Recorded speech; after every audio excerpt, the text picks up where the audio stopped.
Welcome back to the Traders Network. I'm Michael Yorba, your host. Thanks for joining us. We're broadcasting to you live from the Dallas KFXR 1190 AM Clear Channel studios and streaming globally through yorbamedia.com and the iHeart app. All right, I have got my first guest on the line right now, Nate Harding, CEO, Ekso Bionics. Nate, welcome to the show. Thank you for showing up. I really appreciate this.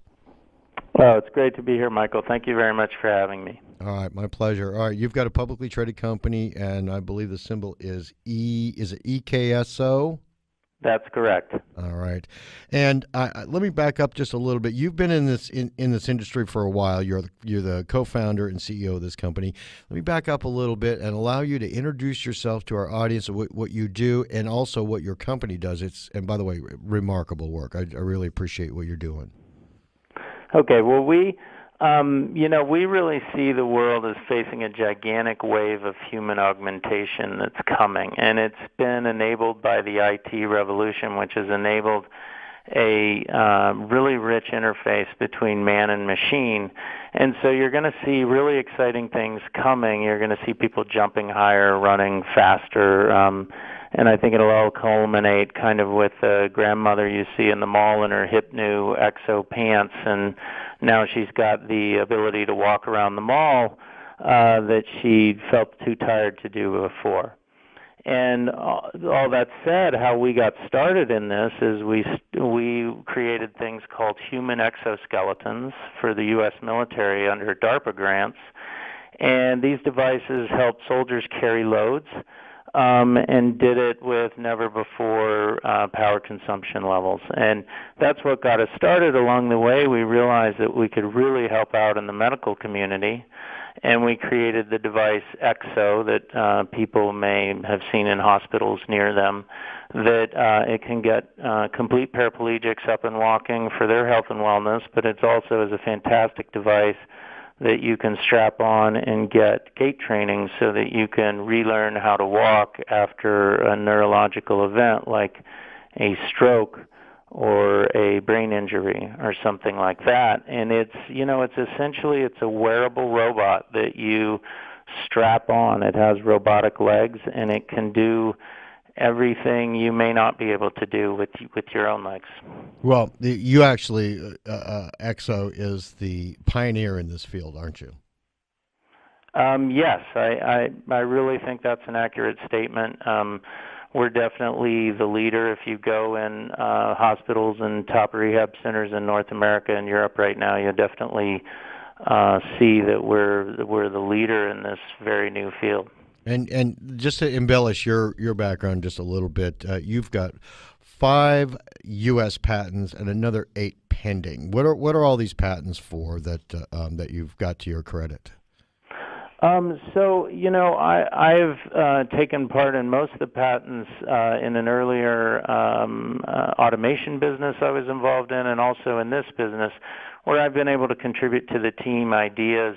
And in this business, it has to do with things like we've been able to show how to carry load without using power to do so with human exoskeletons. We've been able to show how to make really rich human-machine interfaces with exoskeletons.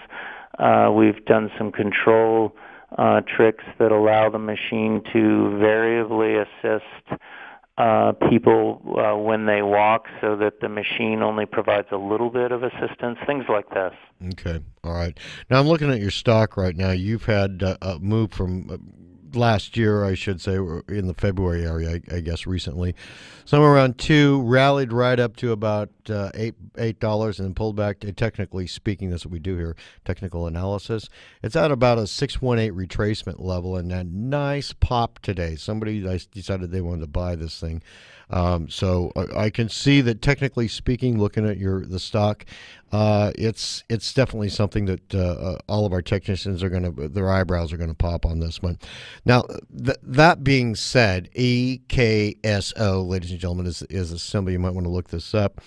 You have a tremendous passion going forward, and one of the things that really struck me in our conversations before you came on the show was about getting 1 million people up and walking, and I'd like you to bring that to the table and tell everybody what that really means, coming from your words. Yeah, so we set that goal when we entered the medical market 2 years ago, in February 14th of 2012. And we wanted to get 1 million people up and walking within 10 years of our entry into the medical market. So we've got till February 14th, 2022, and we're right now right around crossing about 3,000 people who have gotten up and walking in the machines, and of course that number is increasing exponentially, so it's really exciting to be able to offer, really what for a lot of people is a life-changing experience to so many people. And we use that as our rallying cry because that's really what we're all about, is helping people with machines. Are these machines operated by your normal batteries, or is there something else that powers them? So on the medical side, the units use lithium-ion batteries, which are they're similar to what drives your laptop. They're a little bigger. They come on and off very quickly so that a rehab center, when they're moving from one patient to another, can just trade one pair off of the machine and put another and grab the ones on the charger and put those on the machine. So that way they can run the machine all the time. So there's nothing particularly exotic about the battery systems. Okay, very simple, very easy for anybody to just plug in the wall. Is it like a 220 charge, or is it something? No, it's just here in the United States, it's simple 110-volt Wow. plugs. You can plug them in anywhere, and that's a great thing for our medical customers because in hospital environments, floor space is at a premium. Mm-hmm. And so the Ekso itself, they can move around, they can put it in any chair, they can hang it on a little hanger we give them, and then they can plug in those chargers anywhere, so that's a great thing for them. It certainly is. The concept moving forward, you get another 1 million people, or I guess another 800,000 people walking. How are you proceeding in that? What are you doing for market penetration? Where can people go to see these, to try one on and see if it works for them? I know it does, but I mean to give them a test drive, so to speak. Yeah, so we have a lot of upside opportunities that people know us for. They know us for the military exoskeleton called Hulk that we designed with Lockheed Martin as our licensee, and some industrial opportunities as well. But really what I always say is, all of the human exoskeleton world is just going to be an elaborate tech demo until somebody really shows they can make a buck. And where we're doing that, and the hill we've decided to take, is in rehabilitation centers, in inpatient and outpatient rehabilitation centers.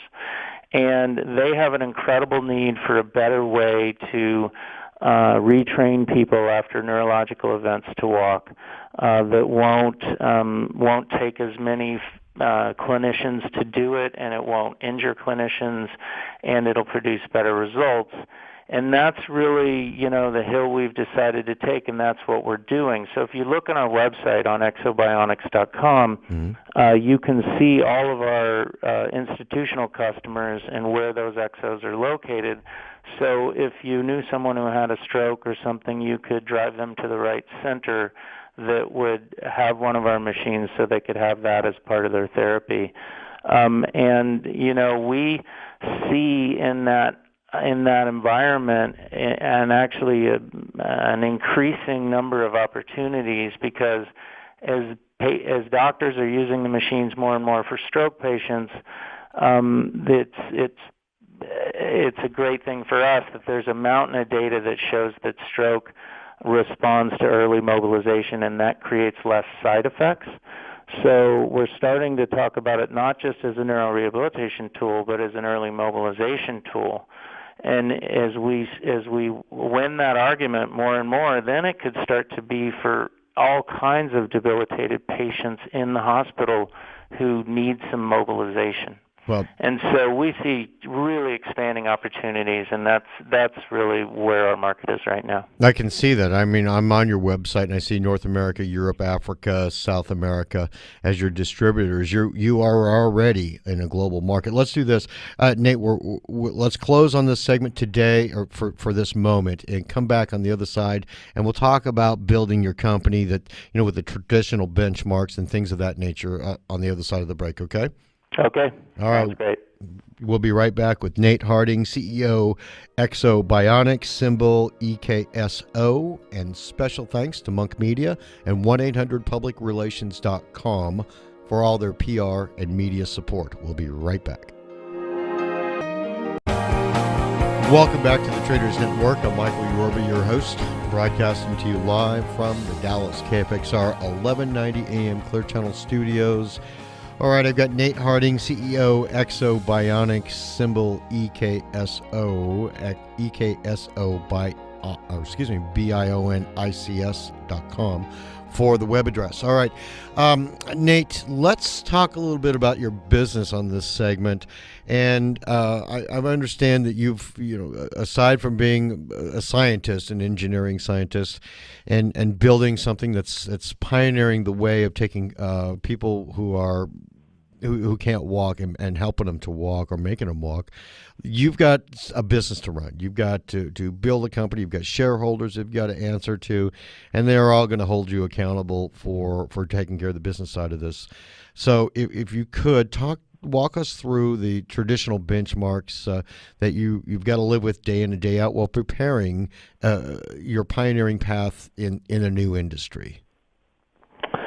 Well, in 2013 we had a few great milestones that came up. One was we released our variable assist software package in July of 2013. That took us from the smaller market of spinal cord injury into the market for stroke and other neuro rehab, which is 10 to 50 times larger markets, depending on how you do the math. Then we released a whole new hardware platform, the Ekso GT, near year end, and that product allows our customers in rehab centers to change between patients even much faster than before, and it's a wonderful system to use with some extra gadgets for stroke patients as well. And then also right around the end of the year, we signed a deal for an alternative public offering that took us public on January 15th of this year, and that was coupled with a $30 million financing. So that was a pivotal moment for us.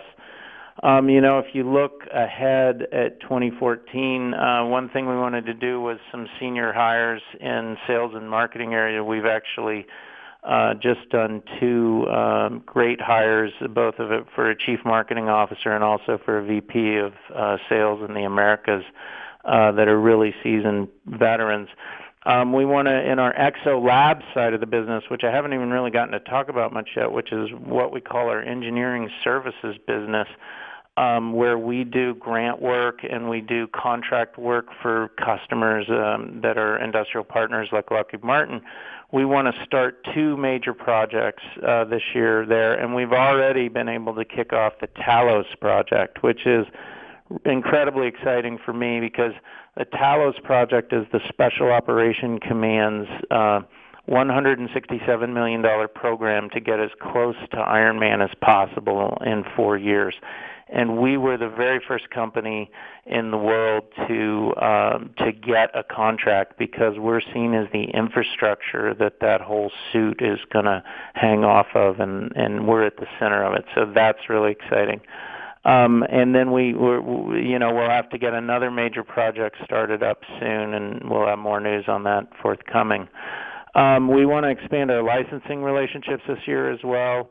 Our Lockheed Martin relationship has provided over $7 million in non-dilutive financing over the years, and that's been incredible, and it has a huge upside coming in terms of royalties. We want to expand relationships like that. And we always keep track of our step count. We're at 5.7 million steps. The medical fleet is at right now, and we're going to cross 10 million steps before year end as well. So that's kind of the way we see the world in terms of milestones we have to hit. Wow, these are remarkable accomplishments, and I'm sure that you're going to meet every single one of them with a sprint, so to speak. Let me move forward a little bit because the main crux of your business really is the engineering side of it, how having to come up with something that actually can help people who are crippled no longer be crippled. And I wanted you to open that up for us a little bit to talk to us about the engineering disciplines, your laboratory that you'd mentioned. Go into some of these new things that the ones that you can talk about, and bring that out to the show.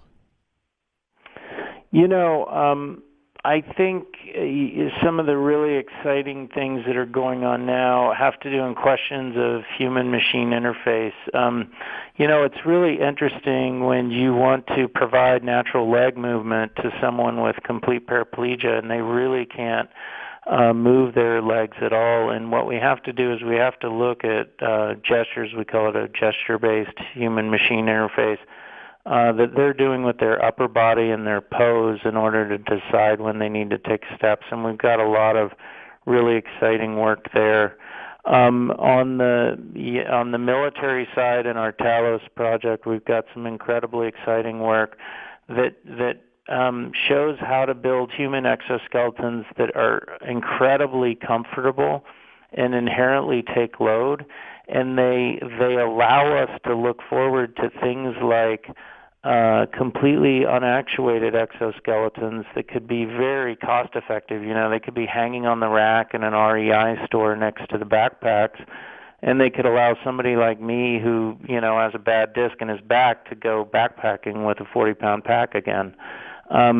There's all kinds of things actually that are going to come out of the Talos project, and I like to say that I think that the Iron Man IP, as I call it, is going to be the crown jewel of the industry.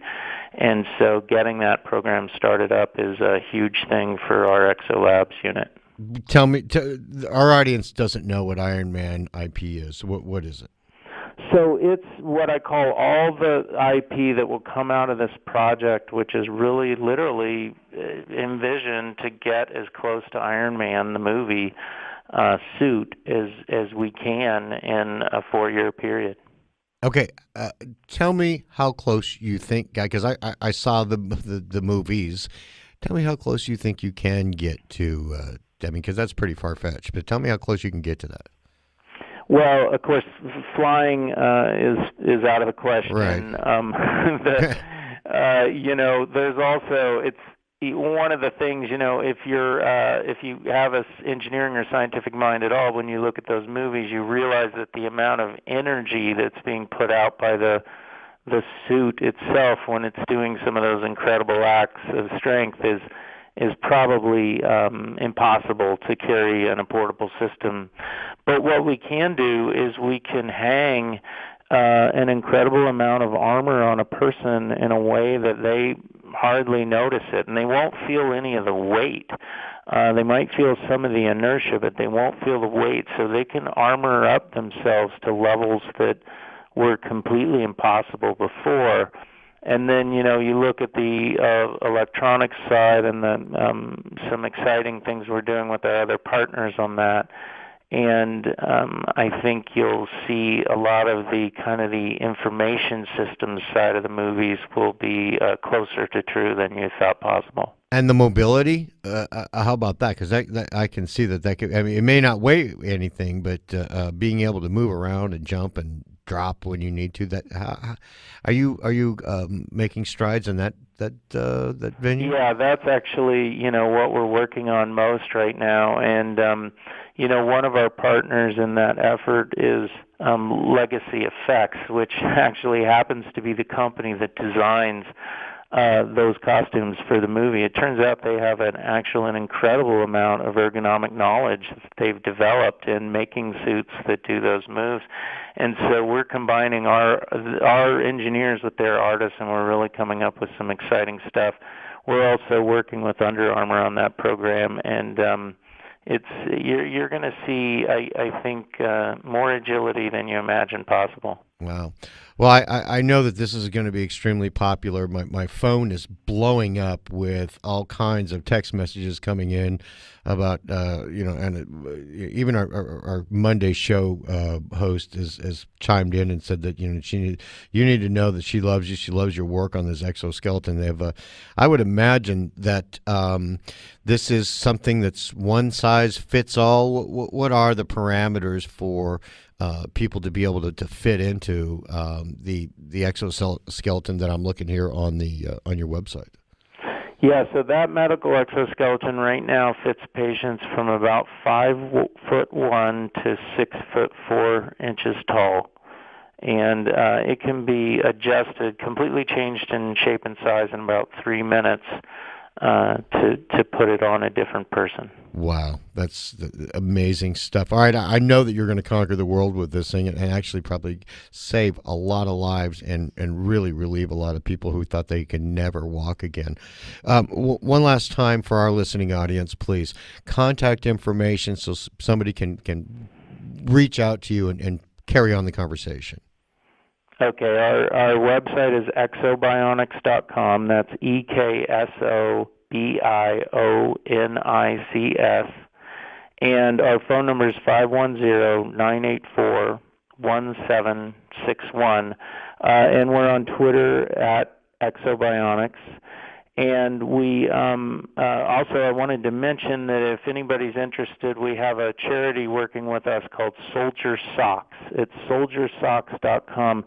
They're doing an incredible job of providing these exoskeletons to veterans, to U.S. veterans, and also to Veterans Administration hospitals. And so if you're interested in helping a VA hospital get an exo, please contact Soldier Socks. Nate, thank you so much for your contribution to humanity. I really appreciate it. Hey, thank you for having me, Michael. My pleasure. Anytime. We'll have you back soon. All right, that's Nate Harding, CEO, Ekso Bionics, EKSOBIONICS.com. Symbol, don't forget this one, EKSO. This company obviously has got all the right attributes to be a real winner. And, by the way, special thanks to Monk Media and 1-800-PublicRelations.com for all their media and PR support. Coming up next, Andrew Whalen, CEO, Bioelectronics. I'm going to save the real splashy part for the other side, but you're not going to want to miss this interview. We'll be right back.